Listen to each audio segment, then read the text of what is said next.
Trump రేపే charge తీసుకోబోతున్నాడు. Trump charge తీసుకోబోతున్నాడు అనగానే శాంతి వీచికలు వీచినాయి. Israel Hamas మధ్యన వార్ దాదాపుగా ముగిసినట్టే. ముందు చర్చలు ఫలప్రదమై మళ్ళీ ఆగిపోయిన దాన్ని ట్రంప్ ఆగ్రహించడంతో సెటరేట్ అయింది.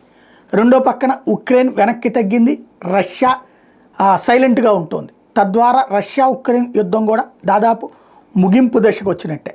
అట్లాగే తైవాన్ని కవ్వించేందుకు చైనా వెనకాడుతుంది లేదా ఆగే పరిస్థితి ఉంటుంది. తైవాన్ని ఆక్రమించుకోవడం ఇక ఈ 4 ఏళ్లలో ఇంపాసిబుల్ చైనాకి.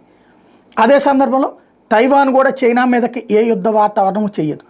ఇకపోతే పాకిస్తాన్ ఆఫ్ఘనిస్తాన్ల విషయంలో జోక్యం చేసుకుంటాడా లేదా ట్రంప్ చూడాలి. రెండవది భారత్కి ఒకంత ప్రయోజనం ఏంటయ్యా అంటే ట్రంప్ ప్రమాణ స్వీకారం చేసిన తర్వాత మళ్ళీ పాకిస్తాన్కి పాత రోజులు తెప్పించి పెట్టేటటువంటి అవకాశం భారత్కు ఉంటుంది. అదే సందర్భంలో ఖలిస్తానీ తీవ్రవాదుల్ని ఏరివేయడానికి భారత్కి సహకరించే అవకాశం ఉంటుంది.